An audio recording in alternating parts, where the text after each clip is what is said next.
MDH की हल्दी मिर्ची धनिया करे कमाल। ये रंग दे, ये खुशबू दे, ये तीखा, ये कम पड़े। क्या निराला MDH मसाला।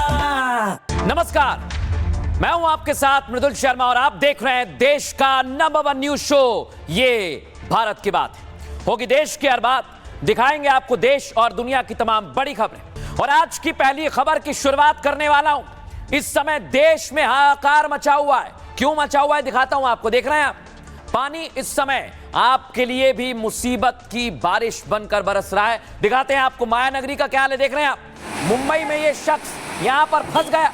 इसे बचाने के कई सारे प्रयास किए गए। देख रहे हैं आप, ये फंसा हुआ है। एक रस्सी ऊपर से डाली जाती है ताकि इसे बचाया जाए, लेकिन जैसे ही ये रस्सी को पकड़ने की कोशिश करता है, बह जाता है। देखिए जरा,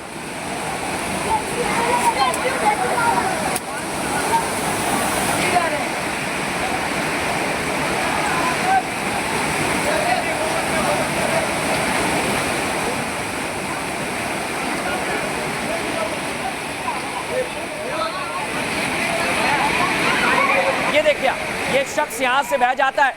इसके बाद ये कहां चला गया किसी को कुछ पता नहीं है। यानी मुंबई में इस समय आफत की बारिश हो रही है। अब मैं आपको बताता हूं, देखिए कुछ लोग इस कार में फंस गए। अब इस कार से इन्हें निकालना बहुत बड़ी चुनौती थी। कुछ लोग कार के ऊपर चढ़ते हैं और फिर कैसे निकालते हैं, सुनिए जरा।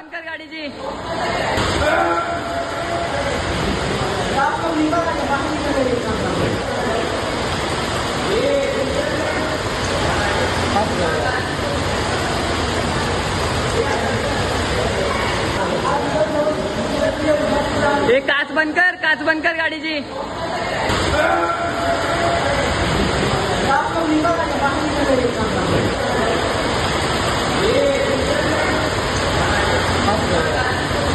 शख्स को निकाला गया। अब मैं आपको अगली तस्वीर दिखा रहा हूं। देखिए आप, इस समय मुंबई में आफत की बारिश मोनो रेल पर भारी पड़ गई है। फुल फ्रेम दिखाइए, कांच तोड़कर इन लोगों को बाहर निकाला जा रहा है। आप सोचिए, आप आसमान में लटके हुए हैं, मेट्रो से घर जा रहे हैं और एकाएक मेट्रो रुक गई। फिर देखिए कैसे रेस्क्यू ऑपरेशन हुआ।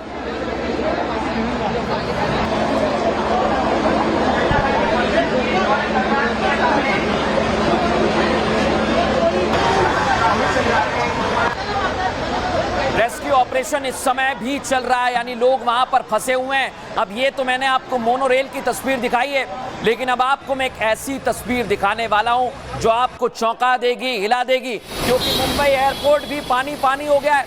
अगर आपकी फ्लाइट है या आप मुंबई जाने वाले हैं तो तस्वीरें देख लीजिए। दिखाइए जरा कैसे लोग परेशान हो रहे हैं और एयरपोर्ट के अंदर तक पानी भर गया है। लोग अपना सामान नहीं निकाल पा रहे हैं। देखिए जरा, बड़ी लाइन लगी हुई है। गेट नंबर 1 डिपार्चर गेट दिखा रहा हूं आप, लंबी लाइन लगी हुई है।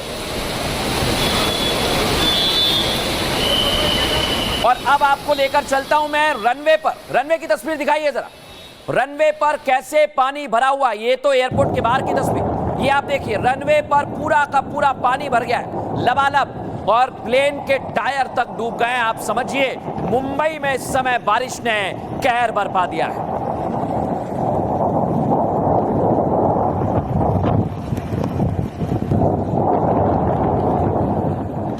अब आपको ये तस्वीर दिखाते हैं गेटवे ऑफ इंडिया की। देख रहे हैं आप, गेटवे ऑफ इंडिया तक पानी आ गया है और इस समय मुंबई में बारिश, आफत की बारिश हो गई है और रेड अलर्ट पर इस समय माया नगरी है।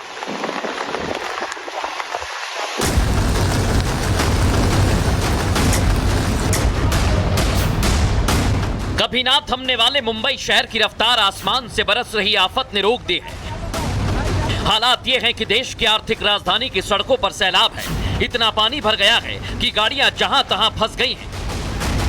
अपनी चमक दमक के लिए मशहूर शहर पानी की मार से बिलख रहा है।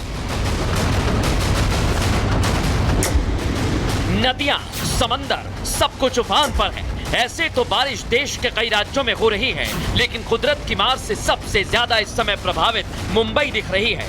यही कारण है कि मुंबई रेड अलर्ट पर है और माया नगरी की रफ्तार हर साल की तरह इस बार भी पानी ने थाम कर रख दी है।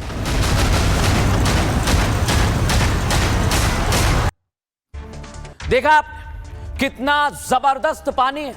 लोग परेशान हो रहे हैं, लेकिन इस समय मुंबई की हालत क्या है, आइए जरा आपको बताता हूं।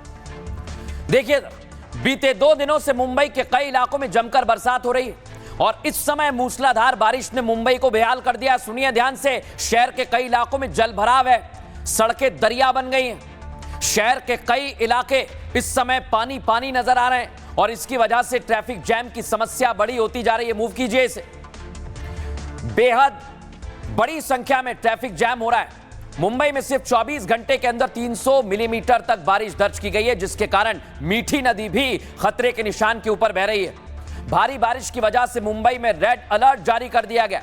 हालात इतने बिगड़ गए हैं कि हाईकोर्ट को आधे दिन के लिए बंद करना पड़ गया। स्कूल, कॉलेज, यहां भी छुट्टी घोषित कर दी गई है और ऑफिस जाने वालों को घर पर ही कहा गया है कि आप घर पर रहिए, काम करिए। मुंबई में खराब मौसम है और कई लोकल ट्रेन सेवाएं भी बाधित हुई हैं और इधर मुंबई एयरपोर्ट के रनवे पर भी पानी भर गया। खबर यह, बारिश की वजह से अब तक 250 से ज्यादा फ्लाइट रद्द कर दी गई है। इधर सेंट्रल और हार्बर लाइन पर लोकल रेल ठप हो गई और इधर कई ट्रेनों को रद्द करना पड़ा है और कई ट्रेनें देरी से चल रही हैं। अब आपको एक और जानकारी दे दूं, कुर्ला रेलवे स्टेशन की मेन लाइन पर पानी भरा हुआ है और लोकल ट्रेन जहां थी वहीं रुक गई। सोचिए जरा, इसके कारण रेलवे ट्रैक पर ट्रेन नहीं बल्कि सैकड़ों यात्री पैदल ही चल पड़े। यात्रियों की मदद के लिए आरपीएफ और जीआरपी के जवान तैनात किए गए हैं। अब आपने देखा दर्शकों, ये इस समय मुंबई की हालत है, लेकिन मुंबई में मॉल कैसे घाट बन गए दिखाता हूं आपको। देखिए आप, ये गोरेगांव का फेमस ओबरॉय मॉल है और आप देखिए लोग वहां पर स्विमिंग कर रहे हैं, तैर रहे हैं। दिखाइए जरा इसे। स्विमिंग कर रहे हैं आउटसाइड ओबरॉय मॉल। लोग स्विमिंग कर रहे हैं आउटसाइड ओबरॉय मॉल। देखा आप, ये ओबरॉय मॉल था। अब आपको दिखाता हूं, देखिए गाड़ियों तक पानी भरा हुआ है। ये घाटकोपर की तस्वीर आप देख रहे हैं, यानी घाटकोपर में गाड़ियों तक पानी, 3 से 4 फीट पानी भरा हुआ है और गाड़ियों की संख्या गिनिए जरा।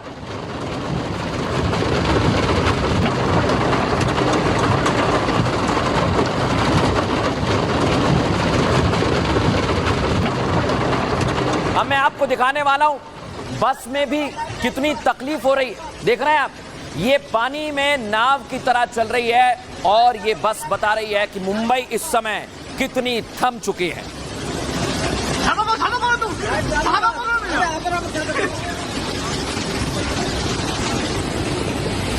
अब मैं आपको अगली तस्वीर दिखाने वाला हूं। अंधेरी में क्या हाल है देखिए जरा, घुटनों तक पानी भर गया। मैं बोल रहा हूं अलग अलग इलाकों में ऐसी ही तस्वीर देखने को मिल रही है और सिर्फ अंधेरी नहीं, एक और तस्वीर आपको दिखाने वाला हूं। अलग अलग जगह से तस्वीर सामने आई। देखिए आप, एरोली रेलवे ब्रिज है, यहां पर लोग कमर तक पानी है और निकलने के लिए मजबूर है। फुल फ्रेम दिखाइए।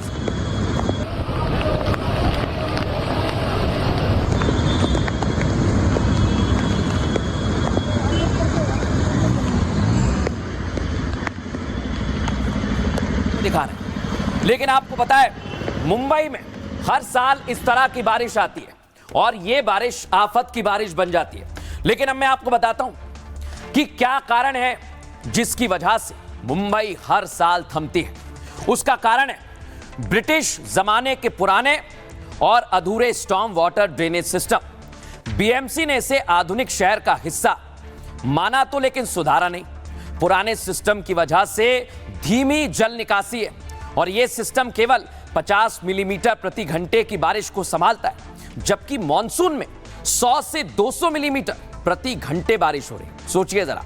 और मीठी नदी पर अवैध निर्माण ने भी चौड़ाई और गहराई को कम कर दिया है। अब ऐसे में नदी में कचरा है, प्रदूषण है और जल जमाव हो रहा है। नालों की सफाई के लिए भी हर साल 150 करोड़ खर्च किया जाता है, लेकिन मॉनसून की पहली बारिश ने इसकी पोल खोल दी और शहर के बिगड़े हालात पर एक बार फिर बीएमसी पर सवाल खड़ा हो रहा है। और इसे लेकर हमारे सहयोगी सत्यप्रकाश ने रिपोर्ट तैयार की, दिखाते हैं आपको। मुंबई में जोरदार बारिश हो रही है। मुंबई में जगह जगह पे पानी भर गया है, जल जमाव हो गया है, सड़कें नदियां बन गई। तस्वीरें दिखा रहा हूं, सड़क है, पूरा नदी बन चुका है। दोनों साइड की तस्वीरें देखिए किस तरह से लगभग 2 से 3 फुट पानी भर चुका है। सामने जो आदमी जा रहे हैं, 3 आदमी जा रहे हैं, किस तरह से एक दूसरे से सहारा लेते हुए जा रहे हैं, क्योंकि पानी जो है लगातार बढ़ता जा रहा है। लगभग 2 से 3 फुट पानी है। देखा, अब मैं आपको जो तस्वीर दिखाने वाला हूं वो आपको चौंका देगी, क्योंकि मुंबई में देखिए आप, ये सिद्धेश्वर बांध है जिसके गेट खोल दिए गए हैं ताकि मुंबई को थोड़ी राहत मिले। सुनवाइए जरा।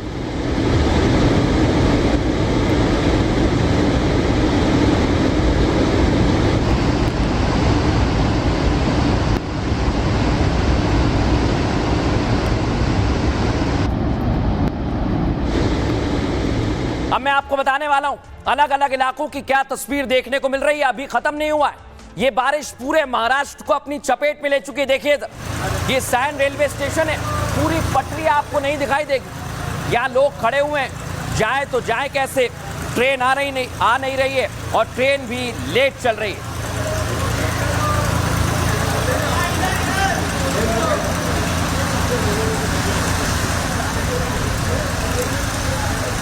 अब आपको कुर्ला की तस्वीर दिखा रहा हूं। देखिए ये टॉप व्यू सबसे पहले आप देख रहे हैं, यहां पर कैसे लोग फंसे हुए हैं पूरी बस्ती के अंदर, मैं आपको दिखाऊंगा, और कैसे लोगों को निकाला जा रहा है। देखिए जरा, अलग अलग जगह से लोगों से कहा जा रहा है कि आप शांति बनाए रखें, आपको जल्द ही सुरक्षित स्थान पर ले जाया जाएगा।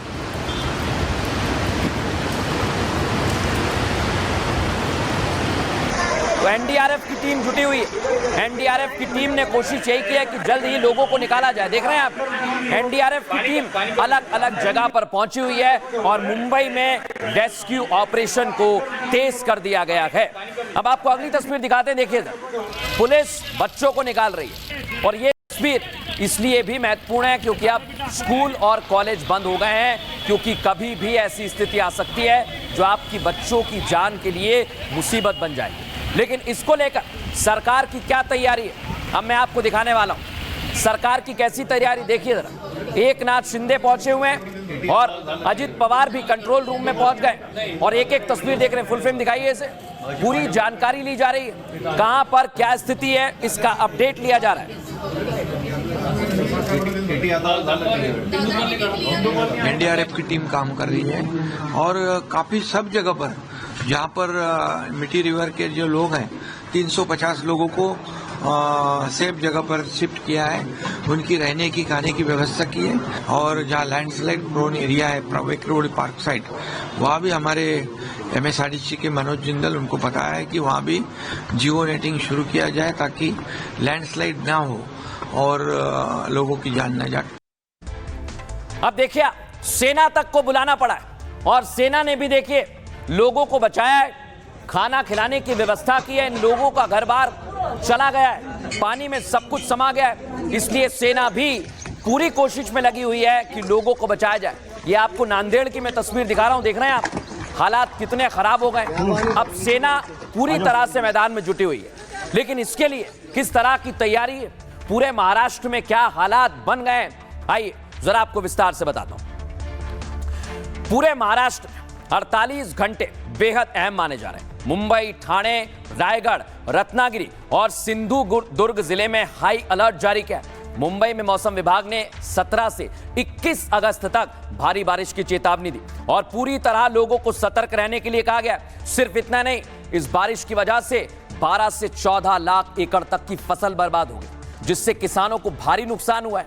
महाराष्ट्र के नांदेड़ में भारी बारिश की वजह से कई गांव डूब गए और नांदेड़ में अब तक 8 लोगों की मौत हो गई है। लगातार हो रही बारिश की वजह से 200 से ज्यादा लोग बाढ़ में फंसे हुए हैं। सोचिए जरा, अधिकारियों को राहत बचाव काम के लिए सेना तक को बुलाना पड़ा है। कुल मिलाकर यह कहा जाए कि महाराष्ट्र इस वक्त पानी पानी है। गांव से लेकर शहर तक जगह जगह बारिश ने जनजीवन को प्रभावित कर दिया है। अब मैं आपको दिखाता हूं कि कैसे इस पूरे मसले को लेकर जांच पड़ताल की जा रही है और आम जनता इस पर क्या कह रही है। सर पूरा सब कुछ अटक ही गया है। मतलब जनरली जो 1 घंटे का ट्रैवल होता है, अभी 1.5-2 घंटे हो रहे हैं हमको ट्रैवल करने में। वही नाला सुपर से पहले तो पानी भर गया बहुत ज़्यादा, ट्रेन का दिक्कत अलग से, और कैसे अभी ट्रैफिक भी इतना हो रहा है ना रोड पे कि आने जाने के लिए बहुत दिक्कत हो रहा है। अच्छा, तो अभी कैसे कैसे करके हम यहाँ तक आए, बोरीवली तक। अब यहाँ से कोई ट्रेन ही नहीं मिल रहा, अभी देखते हैं क्या करते हैं, तो फिर कैब करके ही जाना पड़ेगा हमें। बहुत ज़्यादा तकलीफ हुई है। अभी भी हम लोग देख रहे हैं कि हम लोग अभी राम मंदिर से आए हुए हैं, वहाँ पे बहुत जाम है, ट्रैफिक भी जाम है, तो कैसे कैसे हम लोग आ गए यहाँ पे। अभी यहाँ पे बोरीवली में देखा है तो भाई ट्रेन ही नहीं है। ट्रेन्स ऑलमोस्ट कैंसिल ही हो रही है 15 मिनट आधा घंटा लेट हो रही है। सेंट्रल लाइन तो बंद ही है, वेस्टर्न भी बहुत लेट जा रही है और बहुत वाटर लॉगिंग है। पानी बहुत जम रहा है, पूरा मतलब नीज तक पानी आ रहा है। मैं 3 बजे का निकला हूँ, अभी पहुँच रहा हूँ मैं वसई से। यहाँ इतनी हालत ख़राब है, हाईवे से यहाँ ट्रैक्टर से आना पड़ा करके स्टेशन पे, वसई स्टेशन पे। काफ़ी प्रॉब्लम्स हो गए। कांदिवली से हैड टू कम हियर। अब मेरे को इधर से ट्रेन नहीं मिलेंगे। आप देख रहे हो कचरे से लोग लटके। ये तो आपने मुंबई की तस्वीर देखी, लेकिन कुल्लू में तो और ज्यादा हालात खराब है। देखिए आप जरा, पानी का सैलाब देख रहे हैं आप। ये पूरा ब्रिज टूट चुका है, सड़क टूट गई है। सुनवाइए जरा कैसे वहां पर हाहाकार मचा हुआ है।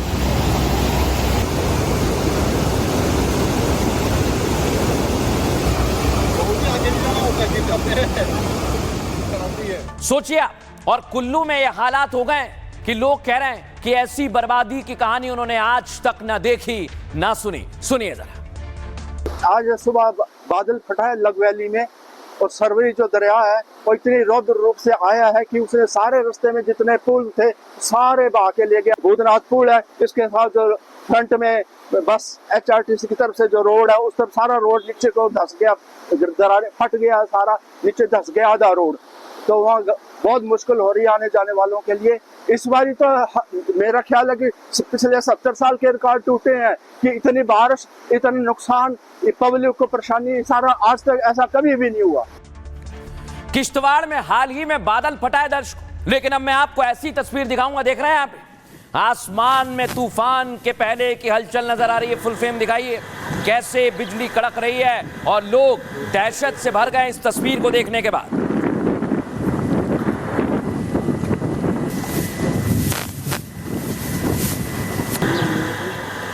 देखिए आप, किश्तवाड़ में इस समय अभी भी एनडीआरएफ की टीम मौजूद है, यानी अभी भी मौसम खराब है और एनडीआरएफ की टीम इसलिए जुटी हुई है क्योंकि जो निचला इलाका है वहां तक पानी भर गया है और एनडीआरएफ के जवान अभी भी रेस्क्यू ऑपरेशन में लगे हुए हैं। कई लोग अब भी लापता बताए जा रहे हैं। अब मैं आपको तस्वीर दिखाऊंगा किश्तवाड़ की। आपने देखी राजौरी में इस समय क्या चल रहा है। राजौरी में भी रेस्क्यू ऑपरेशन चलाया जा रहा है। देख रहे हैं आप, सर्च ऑपरेशन चल रहा है और एसडीआरएफ की टीम सर्च ऑपरेशन में जुटी हुई है।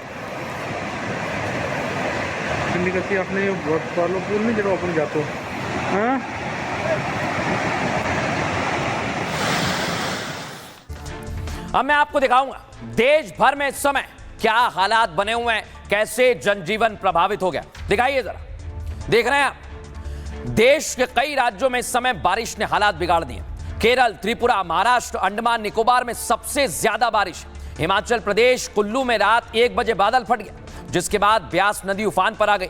भारी बारिश के बाद तेज बहाव में 3 दुकानें बह गईं और कई जगह पर सड़कों पर भी भारी नुकसान देखा गया। भूतनाथ के पास तो पुल का एक हिस्सा तेज बहाव में बह गया, सोचिए।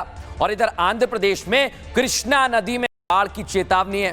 कर्नाटक का अलमट्टी रिजर्वायर पुल होने की वजह से खोल दिया गया और जम्मू कश्मीर के राजौरी में मैंने आपको दिखाया एसडीआरएफ की टीम जुटी हुई है।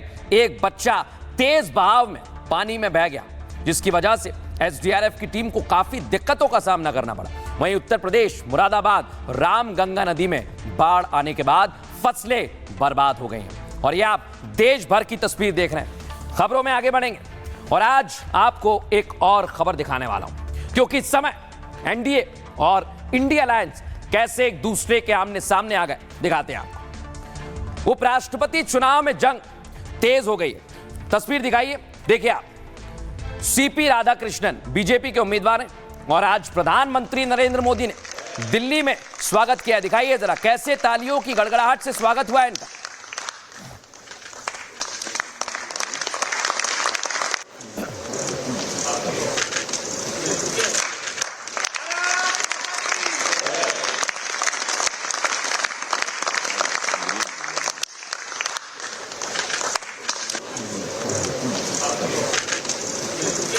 बीजेपी ने राधाकृष्णन साहब को मैदान में उतारा तो इंडी ने कहा हम हार नहीं मानेंगे और अब उनकी तरफ से सुदर्शन उम्मीदवार होंगे। जो आपको दिखाई दे रहे हैं चश्मे में, यही उम्मीदवार हैं और इनके बारे में आगे आपको बताऊंगा कितनी ताकत ये रखते हैं। लेकिन इस समय पूरी कोशिश यही है एनडीए और इंडिया अलायंस की कि चुनाव में जीत उनकी ही हो।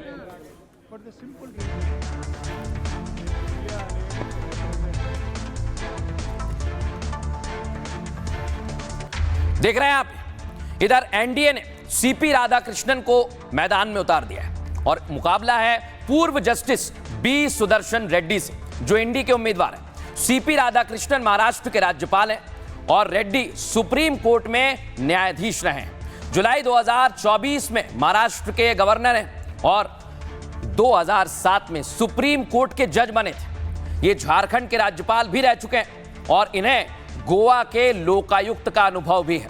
राधाकृष्णन की उम्र 67 साल है और रेड्डी साहब 79 साल के हैं। राधाकृष्णन पिछड़ी जाति से आते हैं तो इधर बी सुदर्शन रेड्डी ऊंची जाति से आते हैं। दक्षिण भारत के तमिलनाडु से आते हैं और यहां दक्षिण भारत के आंध्र प्रदेश से आते हैं। ये जंग दिलचस्प हो गई है क्योंकि तमिलनाडु बीजेपी के अध्यक्ष रह चुके हैं और आंध्र हाईकोर्ट में सरकारी वकील रह चुके हैं। कोयंबटूर से 2 बार सांसद चुने गए। इधर हाईकोर्ट एडवोकेट्स एसोसिएशन के अध्यक्ष भी थे और राधाकृष्णन बिजनेस एडमिनिस्ट्रेशन में ग्रेजुएट रहे। उस्मानिया यूनिवर्सिटी से इन्होंने लॉ की पढ़ाई की है। राधाकृष्णन कल नामांकन दाखिल करेंगे जबकि सुदर्शन साहब 21 अगस्त को नामांकन दाखिल करेंगे। लेकिन इसे लेकर इंडिया अलायंस ने पूरी तैयारी कर ली है और हर पार्टी जीत कदम भर रही। सुनिए जरा।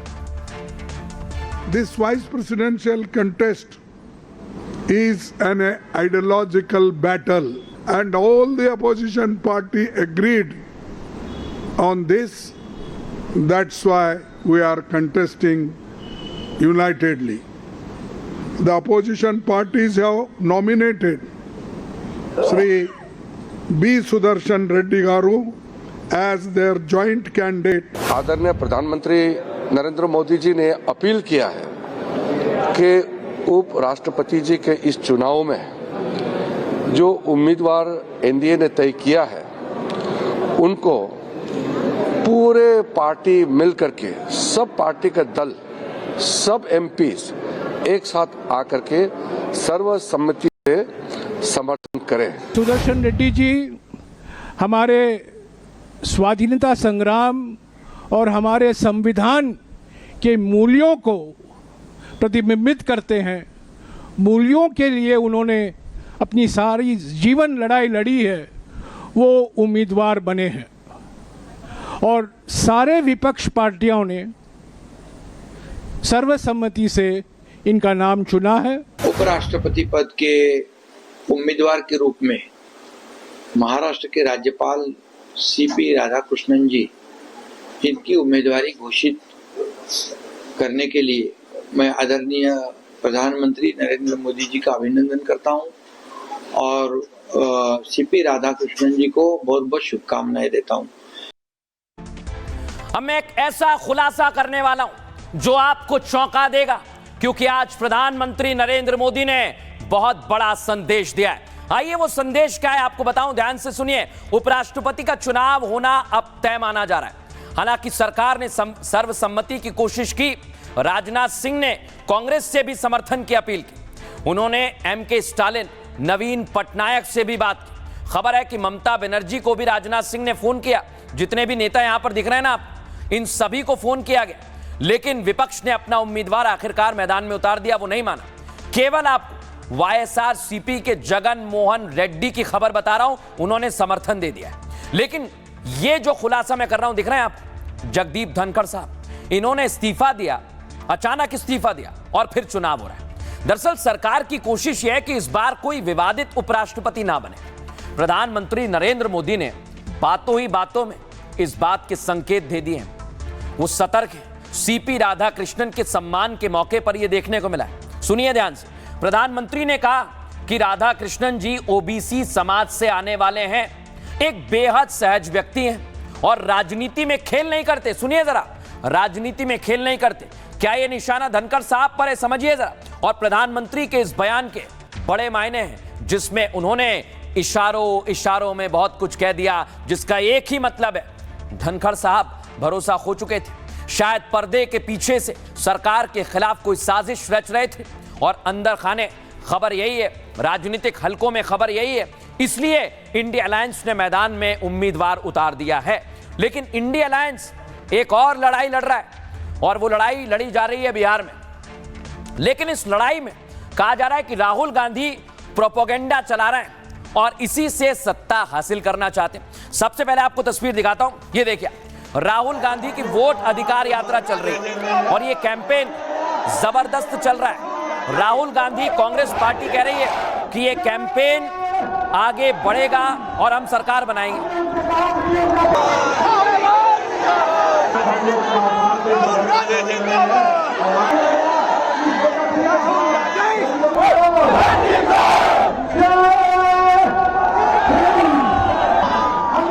अब मैं आपको बताता हूं कि आज देखिए ये काले झंडे जो दिखाए जा रहे हैं, राहुल गांधी का विरोध किया जा रहा है। दरअसल खबर यह है कि राहुल के कैंपेन का बीजेपी के कई कार्यकर्ताओं ने विरोध किया है, काले झंडे दिखाए और राहुल उन्हें फ्लाइंग किस दे रहे हैं।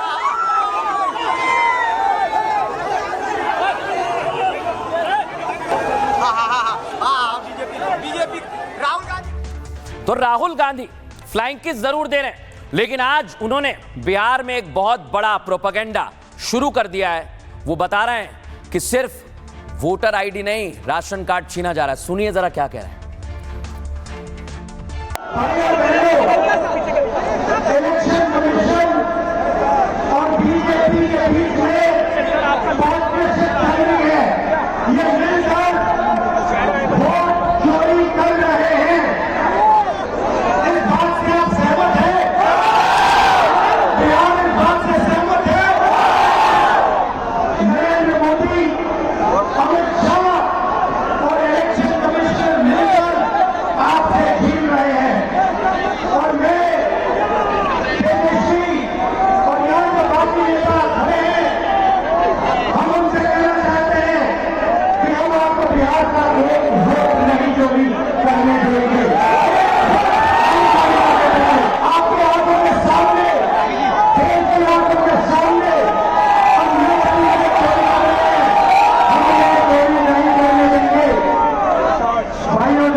अब राहुल गांधी ये बातें कह रहे हैं, लेकिन इसे लेकर राजनीतिक प्रतिक्रियाएं भी आने लगी हैं और निशाना साधा जा रहा है राहुल तेजस्वी पर। सुनिए जरा। इस बार बिहार में एनडीए को खाट फेंकेंगे और अगले बार जब भी लोकसभा चुनाव होगा तो राहुल गांधी जी को प्रधानमंत्री हम लोग बनाने का काम करेंगे।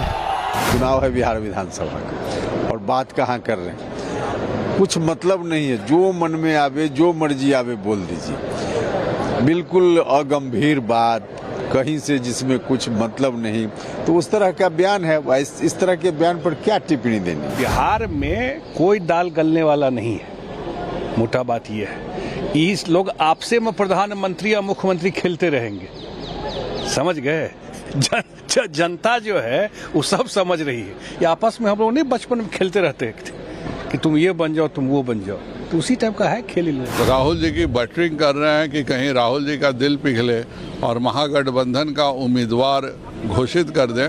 यह एक होता है कि मैं आपकी पीठ खुजाता हूँ, आप मेरी पीठ खुजाइए, और उसी के तहत तेजस्वी जी ने अभी उनको मुंगेरी लाल के हसीन सपने दिखा रहे हैं कि अगले बार वह उम्मीदवार बन सकते हैं। अभी तो एमपी का चुनाव हो नहीं रहा है, लोकसभा का तो चुनाव हो नहीं रहा है, और पानी में मछली अन्ना कुटिया बखरा ये बोल रहे हैं। अभी कोई मुद्दा उनका नहीं है, तो यही सब भाषण कर रहे हैं।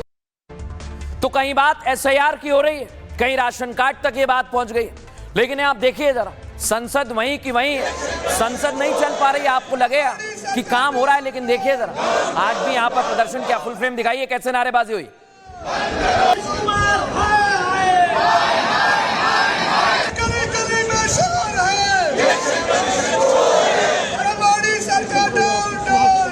तो इलेक्शन कमीशन के खिलाफ नारेबाजी कर रहा है विपक्ष अंदर भी। बाहर तो आपने देख लिया, लेकिन अंदर आप देखिए, आज ओम बिरला ने आज फिर चेताया और क्या कहा है वो जरा आपको सुनवाता हूं, सुनवाइए जरा। कि इतनी भाषाओं के अंदर ये भारत के संविधान और भारत पे हमको गर्व करना चाहिए, देश के लोकतंत्र पे गर्व करना चाहिए। इसलिए मेरा आग्रह आपसे कि आप सदन चलाने में सहयोग करें। दुनिया का सबसे बड़ा लोकतंत्र। अब मैं आपको बताने वाला हूं, बिहार में इस समय जंग बहुत ज्यादा बड़ी हो चुकी है, क्योंकि भाई वर्सेस भाई हो गया है। तेजस्वी और तेज प्रताप आमने सामने आ गए। दिखाइए जरा तस्वीर आप।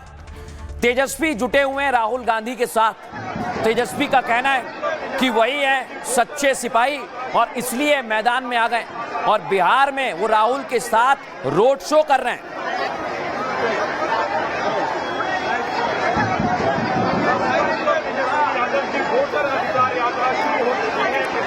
लेकिन आज इसी दौरान देखिए घटना घट गई। ये घटना आपको बता रहा हूं, इस पर तेज प्रताप यादव ने सवाल उठाए हैं। दरअसल ये जो मारपीट हो रही है, ये विधायक के ड्राइवर के साथ मारपीट हो रही है। फुल फ्रेम दिखाइए इसे। ये विधायक डब्लू सिंह का ड्राइवर है और इसके साथ मारपीट हुई है। इसी पर तेज प्रताप ने सवाल उठा दिए। देखिए जरा कैसे मारा जा रहा है।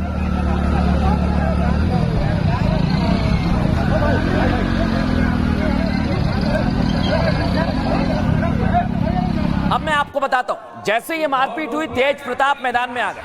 उन्होंने, आपको ये भी बता दूं कि अपनी नई पार्टी शुरू कर दी है। ये पीली टोपी हो गई है, ये पहले हरी हुआ करती थी। अगली तस्वीर दिखाइए। क्या वो कह रहे हैं सोशल मीडिया के जरिए? वो कह रहे हैं कि बहुत सारे जयचंद हैं, जयचंदों से सावधान रहो, लेकिन चुनाव में अगर जयचंदों को साथ रखा तो बहुत बुरा परिणाम देखने को मिलेगा। और ये उन्होंने कहा है तेजस्वी यादव। लेकिन आखिर तेज प्रताप ने एकाएक तेजस्वी को जयचंद की बात क्यों कह दी? ऐसा क्या हो गया? आइए जरा आपको बताता हूं। दरअसल बिहार में चुनाव दिलचस्प हो गया है। राहुल और तेजस्वी साथ हैं और वोट यात्रा निकाल रहे हैं, और इधर मोदी नीतीश सरकार पर सवाल उठा रहे हैं। दूसरी तरफ तेज प्रताप यादव जिन्होंने मोर्चा खोल दिया। तेज प्रताप ने अपनी पार्टी का ऐलान तो कर ही दिया है, और तेज प्रताप की नई पार्टी होगी जनशक्ति जनता दल। तेज प्रताप यादव की जेजेडी का चुनाव चिन्ह होगा बांसुरी, जो मैं आपको दिखा रहा हूं। तेज प्रताप जेजेडी के चुनाव चिन्ह पर चुनावी मैदान में होंगे। दरअसल जनशक्ति जनता दल बालेंद्र दास की पार्टी थी, और तेज प्रताप के करीबी बालेंद्र दास ने इसे रजिस्टर भी कराया था। बालेंद्र दास ने इस पार्टी का नाम 2024 में इस पर चुनाव भी लड़ा था।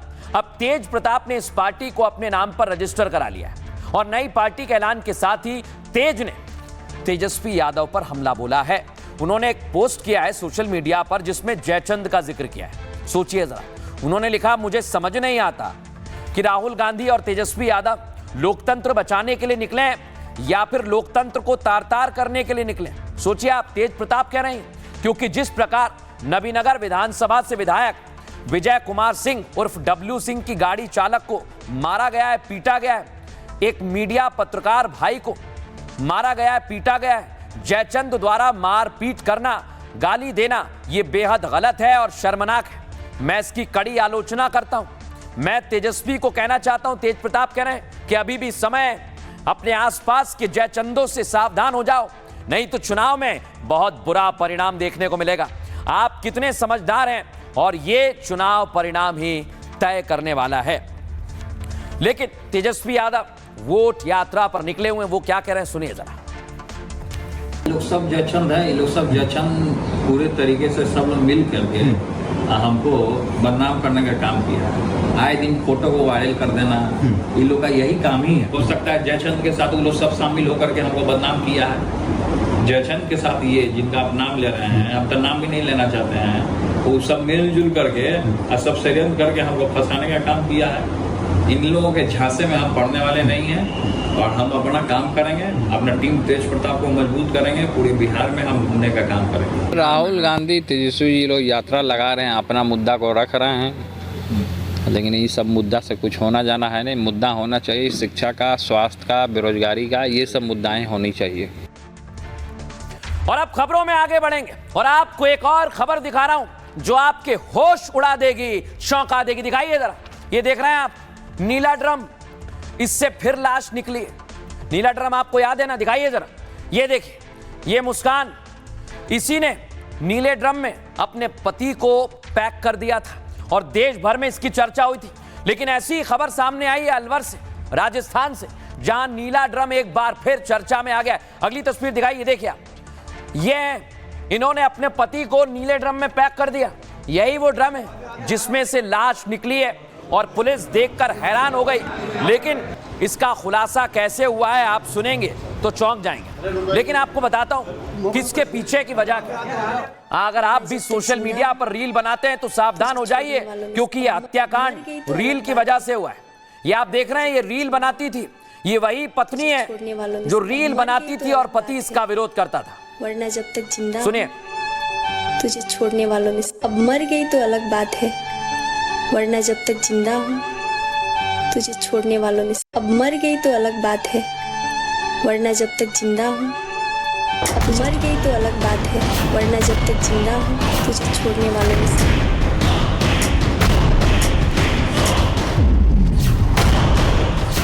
अलवर की सुनीता ने प्रेमी के साथ मिलकर अपने पति को नीले ड्रम में पैक कर दिया। सुनीता ने ड्रम में नमक और पत्थर भी भर दिए जिससे किसी को शक न हो, लेकिन सुनीता की चाल कामयाब नहीं हुई। सुनीता को रील बनाने का शौक था। वो अक्सर अपने पति हंसराज के साथ रील बनाती, लेकिन हंसराज को अंदाजा नहीं था कि यही रील एक दिन उसकी रियल लाइफ का द एंड कर देगी। सुनीता और हंसराज के बीच रील बनाने को लेकर विवाद हुआ और विवाद के बाद मारपीट होने लगी, लेकिन इसके बावजूद सुनीता ने रील बनाना नहीं छोड़ा और आखिरकार रील के चक्कर में हंसराज का गेम ओवर हो गया। देखा आप, ये नीले ड्रम में रील की वजह से एक पति फिर से भर दिया गया। लेकिन कैसे ये वारदात हुई है, आइए जरा आपको बताता हूं। नीले ड्रम के अंदर चौंकाने वाला खुलासा हुआ है। हंसराज और सुनीता जो आपको दिख रहा है, ये अलवर में ईंट भट्टे पर नौकरी करते थे। सुनीता को सोशल मीडिया पर रील बनाने का बड़ा शौक था और सुनीता का पति हंसराज कहता था कि भाई रील मत बनाओ, और हंसराज रील बनाने को लेकर सुनीता को पीटता भी था और रील की वजह से हंसराज और सुनीता के रिश्ते में खटास बढ़ जाती। सुनीता ईंट भट्टे के मुनीम जितेंद्र के करीब आने लगती। जितेंद्र ने सुनीता और उसके पति को अपने घर पर किराए पर दे दिया, बुला लिया। इसी घर पर अक्सर तीनों बैठकर शराब पीते, शराब पार्टी करते। हंसराज को सुनीता और जितेंद्र के अफेयर की भनक लग गई। हंसराज और सुनीता को पीटकर जितेंद्र से अफेयर की बात वो पूछा करता। 15 अगस्त का वो दिन, रात में तीनों बैठकर घर पर शराब पी रहे थे। हंसराज के बेटे ने बताया कि पापा फिर से मम्मी को मारने लगे। बेटे ने बताया कि जितेंद्र अंकल ने मम्मी को छुड़ाने की कोशिश की, जिसके बाद हंसराज और जितेंद्र के बीच मारपीट होने लगी। सुनीता ने जितेंद्र के साथ मिलकर तकिए से अपने पति का गला दबा दिया। इस दौरान हंसराज की दम घुटने की वजह से मौत हो गई। अब हंसराज के बेटे ने बताया कि सुबह मम्मी पापा को ड्रम में भर रही थी। बेटे ने पूछा, मम्मी ने बताया कि तेरे पापा की मौत हो गई है। बेटे के मुताबिक जितेंद्र उसकी मां को बाइक पर लेकर कहीं चला गया है। लेकिन अब आपको मैं सुनवाने वाला हूं उस मासूम बच्चे की गवाही जिसने इस केस से पर्दा उठा दिया। सुनिए जरा। क्या हुआ था उस दिन घर पे, क्या देखा आपने? जी 15 अगस्त को दरअसल नीचे से आए अंकल, तो मेरे पापा दारू पीने की कही तो उनके बीच में होने लगी लड़ाई। इसलिए क्योंकि अंकल जो मेरे पापा हैं वो मम्मी को मारने जा रहे थे। अच्छा। इसलिए क्योंकि वो उन पे ये कह रही थी इतना मत पियो। तब मेरे पापा को मतलब मेरे पापा मम्मी को मारने जा रहे थे। तब अंकल बीच में आए, उन्होंने कहा ऐसा मत कर, रहने दे मारने को, क्यों ऐसा कर रहा है। तब मेरे पापा ने लोहे का पेप उठा लिया, कहने लगा हट जा वरना तेरे को भी मार दूंगा, इन बच्चों को भी और इस तेरी ये घरवाली को भी। मेरे पापा शक कर रहे थे मम्मी पे। तब जब मेरे पापा सो गए तब उन्होंने उनको मम्मी ने पैर पकड़े और पापा और अंकल ने उनका मुंह दाब दिया। सुबह को उनको बेड पे मैंने देखा, मैंने सोचा सो रहे हैं पापा। तब 8 के बज के 9 साढ़े 9 बजे उनने ड्रम में डाला। मेरे को फ़ोन दे दिया, मैं पेशाब करने के लिए निकला। मैंने कहा ये मेरे पापा को ड्रम में आप लोग क्यों डाल रहे हो। तो मेरी मम्मी और अंकल ने कहा बेटा तेरा पापा मर गया। तो मैंने कहा ऐसा कैसे हो सकता है। तो कहीं तेरे को याद नहीं है क्या तेरे पापा रात को बहुत ज़्यादा लड़ाई कर रहे थे, तेरे मम्मी और तेरे बहन और तेरे को मारने की धमकी दे रहे थे। तब मैंने कहा हाँ। तो उन्होंने कहा मेरे को इसको मजबूरी में मानना पड़ा। देखा आप, बच्चे ने पूरी की पूरी गवाही दे दी और इसी से खुलासा हुआ है। लेकिन एक और खुलासा हुआ, ये नीले ड्रम क्यों चर्चा में आ गए।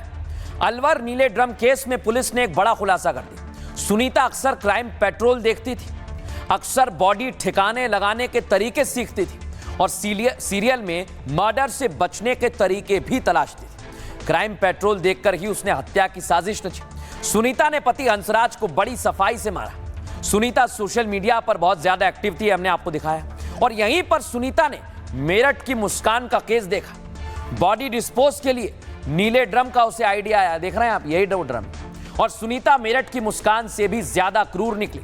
उसने नीले ड्रम में बॉडी के साथ नमक भी डाल दिया ताकि बॉडी डिस्पोज हो जाए। अब आपको बताते हैं कि एसपी मनीष कुमार इस पर क्या कह रहे हैं, सुनिए जरा। इन्वेस्टिगेशन में सामने आया कि 15 तारीख को जो है रात में हंसराज की हत्या कर दी गई। 16 तारीख को उसको ड्रम में जो है वो डाला गया और वो वहाँ से जो है फरार हो गए 16 तारीख को। 17 तारीख को हमारे पास में करीब 3 बजे इन्फॉर्मेशन आई और कल 18 तारीख को हम पुलिस ने उन्हें अलवर से रामगढ़ क्षेत्र से डिटेन किया। अभी तक एक चीज़ सामने आई है कि लक्ष्मी देवी जो है वो क्राइम पेट्रोल एक सीरीज़ है क्राइम से रिलेटेड, उसके कुछ एपिसोड्स वगैरह देखे और कहीं ना कहीं जो है मेरठ की घटना के अंदर जो नीले ड्रम का जो शामिल था उससे प्रेरित होकर इसने बॉडी को डिस्पोज करने का प्लान बनाया। जिस छत पर आप नीला ड्रम देख रहे हैं, वहां पर हमारे सहयोगी जतिन शर्मा पहुंच गए। उनकी खास रिपोर्ट आप जरूर देखें। नीले रंग का ड्रम इस जगह पे रखा हुआ था, अभी देख रहे हैं जो चद्दर यहाँ पर रखी हुई है और ये वही चद्दर है जिस चद्दर से जो शव था हंसराम का उसको नीले रंग के ड्रम में डालने के बाद इस चद्दर से ढक दिया गया था और इसी जगह पर वो ड्रम रखा हुआ था। जब बदबू आनी शुरू हुई तब जाकर पुलिस को इस पूरे मामले में जानकारी दी गई। वो ड्रम कैसा था, वो ड्रम देखेंगे, कुछ इस तरीके का ड्रम था जिसको अब पुलिस ने कब्जे में ले लिया है। जन्माष्टमी पे जो पत्नी थी अपने 3 बच्चों के साथ बाहर निकल जाती है और उसके बाद से वो वापस नहीं आई और जब 2 दिन बाद बदबू आनी शुरू होती है तो इसी जगह से उस ड्रम से उस शव को बाहर निकाला गया और पुलिस ने उस शव को अब कब्जे में लेकर पोस्टमार्टम के लिए भेज दिया है। और अब खबरों में आगे बढ़ेंगे और आज एक ऐसी खबर दिखाने वाला हूं जो आपके होश उड़ा सकती है। ये छांगुर आपको याद है ना, ये छांगुर का समाजवादी पार्टी से कनेक्शन सामने आया। इस खबर को हमने देखा तो हम भी चौंक गए। तस्वीर आपको दिखाता हूं, ये आप देखिए, यही वो शख्स है जो छांगुर के साथ मिला हुआ था। छांगुर जो धर्मांतरण का गैंग चलाता है और ये अखिलेश यादव के साथ खड़ा हुआ है। अगली तस्वीर दिखाइए, ये आप देखिए, यही है वो बबलू। ये छांगुर के साथ मिलकर धर्मांतरण का खेल कर रहा था। ये मैं नहीं कह रहा हूं, ये एक पीड़िता ने खुद कहा है और ये समाजवादी पार्टी से कनेक्शन रखता है। लेकिन कैसे इस खेल का खुलासा हुआ है, देखें रिपोर्ट।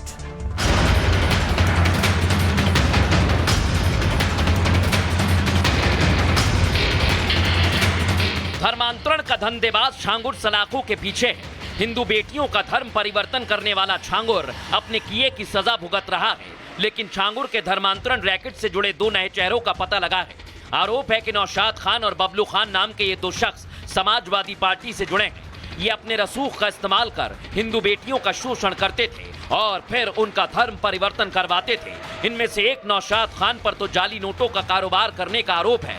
ये तमाम आरोप लगाए हैं उस पीड़िता ने, जिसे बबलू और नौशाद खान ने पहले ही अपनी हवस का शिकार बनाया और फिर उसे अनामिका से जोया बना दिया।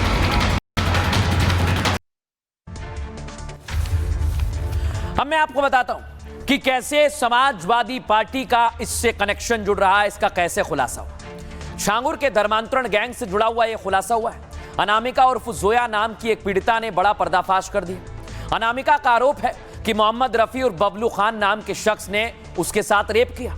नौकरी के नाम पर कई महीने तक घर में रहकर उसका अनामिका का शोषण तक किया गया। मोहम्मद रफी और बबलू खान ने अनामिका का वीडियो बनाकर उसे ब्लैकमेल किया। गौर करने वाली बात यह कि मोहम्मद रफी यानी बबलू खान सपा की लोहिया वाहिनी का राष्ट्रीय सचिव है और अनामिका का आरोप है कि इसके बाद सपा नेता नौशाद उर्फ नाटे ने उससे निकाह कर लिया। लेकिन निकाह का असली मकसद उसका शोषण था, धर्म परिवर्तन था।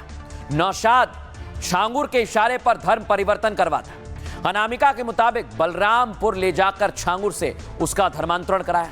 यही नहीं, पुलिस से मदद मांगने पर यूपी पुलिस के कांस्टेबल इम्तियाज ने भी उसका शोषण किया। आरोप है कि अनामिका, जिसको जोया बना दिया गया, 70 से ज्यादा लोगों ने रेप किया और यूपी से लेकर महाराष्ट्र तक पीड़िता का शारीरिक शोषण किया गया है। अब मैं आपको बताता हूं अनामिका ने इस पूरे खेल का कैसे खुलासा किया है, सुनिए जरा। कॉलेज टाइम पे मिला, उसके बाद से वहाँ पे मतलब झांसा दे के बोला कि मतलब नौकरी लगवा देंगे, चलो वहीं पे मतलब नौकरी करना, वहीं पे रहना, और बहला फुसला के लेकर के दुष्कर्म किया मेरे साथ काफ़ी दिनों तक। उसके बाद से इससे मिलवाया मुझे अपने मित्र से, ये नौशाद, इसी के साथ निकाह हुआ है, भी मेरे साथ दुष्कर्म किया। उसके बाद से उतरौला में बाबा के मज़ार पे लेके गए लोग, सांगुर बाबा के मज़ार पे, वहाँ पे ले जाके धर्मांतरण करा के निकाह करवाए लोग। अब मैं आपको एक तस्वीर दिखाने वाला, जो अलग अलग नेताओं के नाम सामने आ रहे हैं, उसमें से एक है नौशाद, दिख रहा है आप, ये अखिलेश यादव के साथ है, आरोप है कि इसने भी रेप किया है। अगली तस्वीर दिखाइए जरा। जो आपको बबलू दिख रहा है, उसका हमने सोशल मीडिया अकाउंट खंगाला तो पता चला कि ये समाजवादी पार्टी लोहिया वाहिनी का राष्ट्रीय सचिव है, और हम आपको सबूत भी दिखा रहे हैं। अब मैं आपको अगली तस्वीर दिखाने वाला हूं, ये आप देखिए, ये है वो कांस्टेबल दिख रहा है आपको, ये है इम्तियाज और ये है बबलू, दोनों की दोस्ती आप समझिए। और पीड़िता कह रही है कि इम्तियाज ने भी उसके साथ शोषण किया है, परेशान किया है। लेकिन अब मैं आपको बताता हूं कि इसे लेकर भारतीय जनता पार्टी अब समाजवादी पार्टी पर निशाना साध रही है। संजय चौधरी बीजेपी के प्रवक्ता क्या कह रहे हैं, सुनवाता हूं आप। समाजवादी पार्टी के नेता माननीय अखिलेश यादव जी से लाखों लोग मिलने आते हैं और कोई फोटो खिंचवाते हैं तो जनता को फोटो खिंचवाना कोई गुनाह नहीं है। निश्चित रूप से धर्मांतरण के पीछे समाजवादी पार्टी का स्याह चेहरा सामने आ गया है, और मुझे लगता है कि ऐसा करने वाले राजनीतिक दल निश्चित रूप से शर्मसार होंगे। देखिए आप कि कैसे समाजवादी पार्टी बचाव कर रही है, लेकिन इस समय कई सवाल खड़े हो रहे हैं। सामने ग्राफिक्स दीजिए। जिस तरह नौशाद पर धर्मांतरण के आरोप लगे हैं, करीब 10 महीने पहले जाली नोटों का इस पर आरोप लगे थे और जाली नोटों का कारोबार यह करता था, इस पर भी आरोप लगे। आरोप था कि नौशाद अली जाली नोटों का पूरा कारोबार कर रहा था। जाली नोटों का रैकेट उत्तर प्रदेश, बिहार और नेपाल तक इसने फैला दिया था। सिर्फ इतना ही नहीं, नौशाद खान के साथ 10 लोगों को कुछ दिन पहले गिरफ्तार किया गया और नौशाद खान बाहर आ गया है और फिर छांगुर के लिए काम करने लगा। नौशाद खान पर हिंदू लड़कियों का धर्म परिवर्तन करने के आरोप लगे हैं। अब नौशाद खान के खिलाफ पुलिस ने शिकायत दर्ज की है और इस मामले को लेकर कार्रवाई की जा रही है। लेकिन आपको बताते हैं, विश्व हिंदू रक्षा राष्ट्रीय अध्यक्ष गोपाल राय क्या कह रहे हैं, सुनिए जरा। नौकरी देने के नाम पर, चूंकि गरीब लड़की थी, इसकी मजबूरी थी, तो अपने घर भी ले गया, दुष्कर्म किया, इसका धर्मांतरण हुआ। थाने पर की स्थिति सुनिए, कोई राज पहुंची है तो वहां एक कांस्टेबल मिलता है, इम्तियाज अंसारी, वो डाटा फटकारा, फिर रात में ले गया और रात में कहीं इसके साथ रेप करने के बाद मारा पीटा, इसको फेंक दिया गड्ढे में। अब खबरों में आगे बढ़ेंगे और अब आपको बताते हैं कि डोनाल्ड ट्रंप की सारी पैंतरेबाजी काम नहीं आ रही। यानी ट्रंप कार्ड जो युद्ध विराम के लिए वो चल रहे हैं, उससे कोई नतीजा नहीं निकल रहा है। पुतिन से मिले थे, अब मिले जेलेंस्की से, और इस बार राष्ट्रपति हैं यूक्रेन के जेलेंस्की, इनका सूट भी बदला हुआ, देख रहे हैं आप। ये मुलाकात हुई है, कई सारी बात हुई है, लेकिन बात बन नहीं पाई और इसे ही लेकर कहा जा रहा है ट्रंप की जो चाल है, क्या वो कामयाब नहीं हो पा रही। देखिए रिपोर्ट।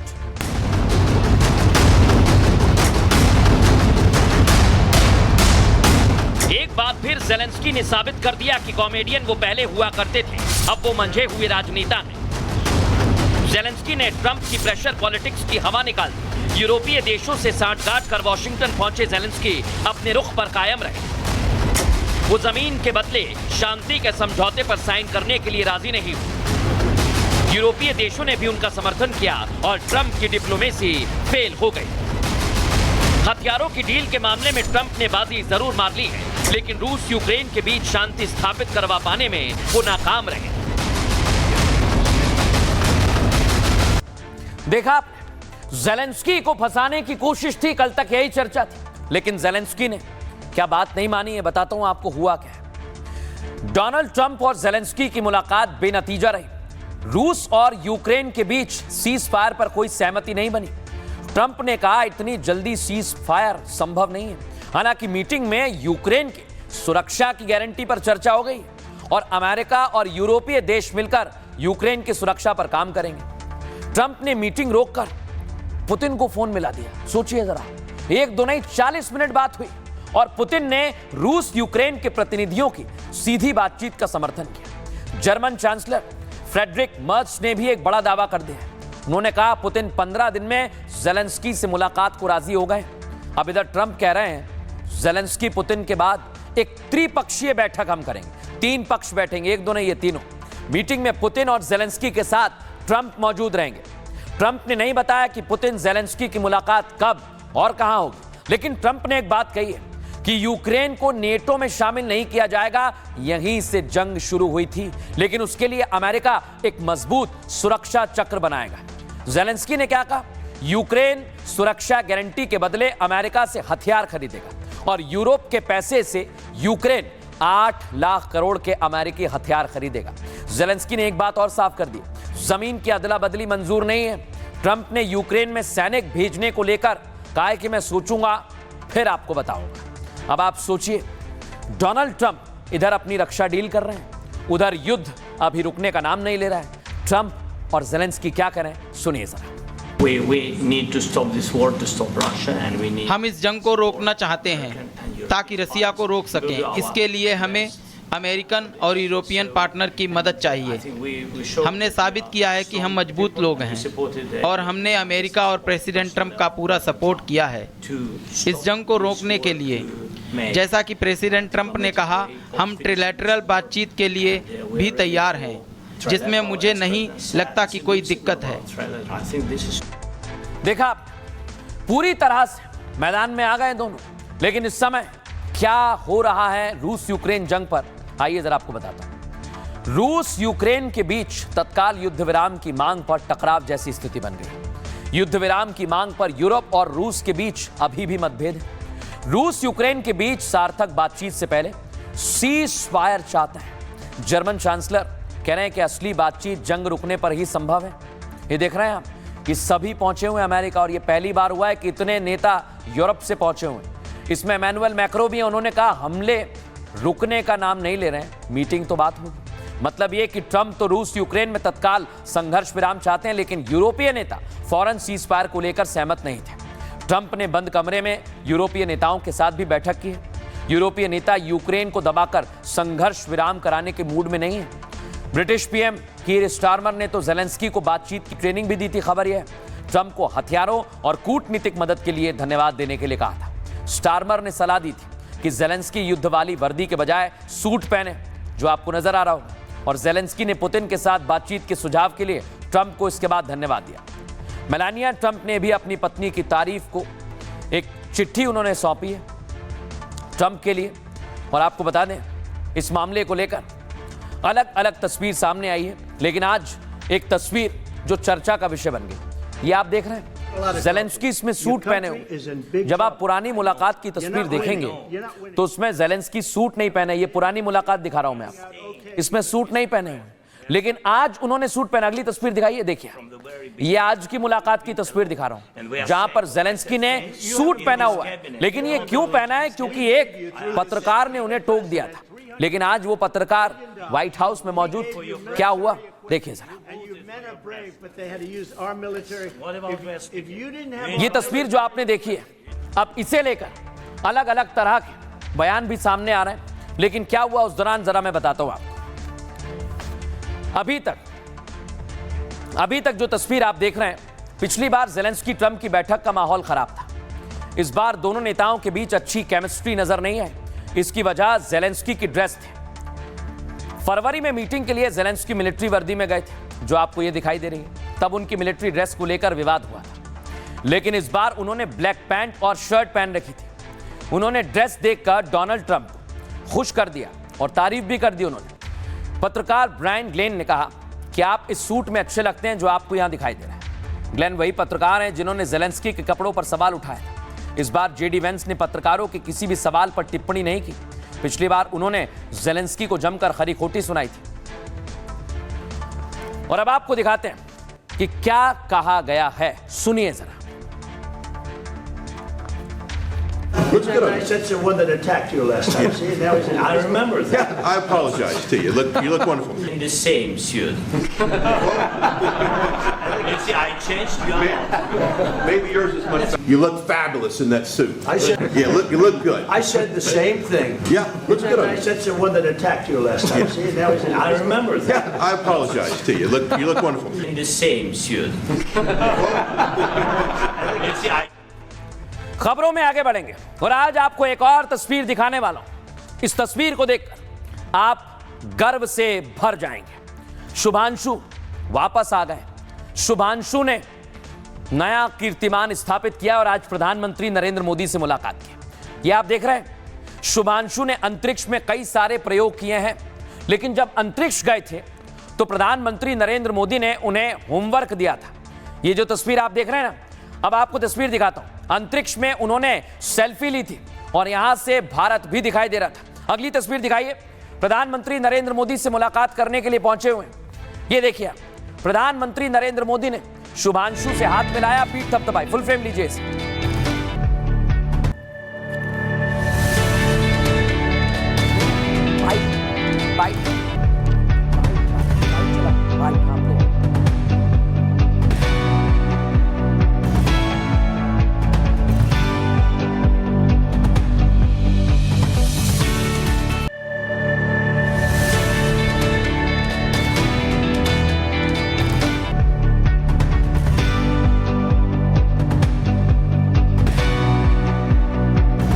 उसको सपने देखने की जरूरत नहीं है, उसको मालूम है कि ये पॉसिबल है। और आपसे बात करते वक्त सर पीछे जो मेरे तिरंगा लगाया था, ये वही तिरंगा है। और आपसे बात करते वक्त सर पीछे जो मेरे तिरंगा लगाया था, ये वही तिरंगा है। और आपसे बात करते वक्त सर पीछे जो अरेंजमेंट वैसा ही रहता है, जो वैसे ही रहता है सर। और पूरे 23-24 घंटे उसमें निकालना पड़ता है। हाँ सर, लेकिन एक बार जब आप अंतरिक्ष में पहुंच जाते हैं तो आप सीट खोल के, अपना हार्नेस खोल के आप उसी कैप्सूल में आप मूव अराउंड, आप जा सकते हैं, इधर उधर चीजें कर सकते हैं। इतनी जगह है उसमें? बहुत तो नहीं है सर, लेकिन थोड़ी बहुत है। देखा आपने, यानी शुभांशु ने कई सारे प्रयोग किए हैं और इसका भारत पर बहुत ज्यादा असर पड़ेगा, भविष्य में काम आएगा। बहरहाल बढ़ेंगे आज के सूत्र की तरफ। तुलसीदास जी ने कहा है, तुलसी काया खेत है, मनसा भयो किसान, पाप पुण्य दो बीज हैं, बोवे सोलह निदान। तुलसीदास जी कहते हैं कि मनुष्य का शरीर एक खेत की तरह है और मन इस खेत का किसान है। किसान जैसे बीज खेत में बोता है, वैसे ही फल उसे मिलते हैं। ठीक उसी तरह कर्मों के अनुसार ही व्यक्ति को पाप और पुण्य का फल मिलता है। इसलिए जब आप काम करें, कर्म करें तो अच्छे करें। फिलहाल इतना ही। भारत की बात है में कल आपसे फिर मुलाकात होगी। अब आया असली स्वाद। अब आया स्वाद। जब स्वाद के पड़े हो लाले तो MDH का चंकी चाट मसाला डालें। MDH का चंकी चाट मसाला। MDH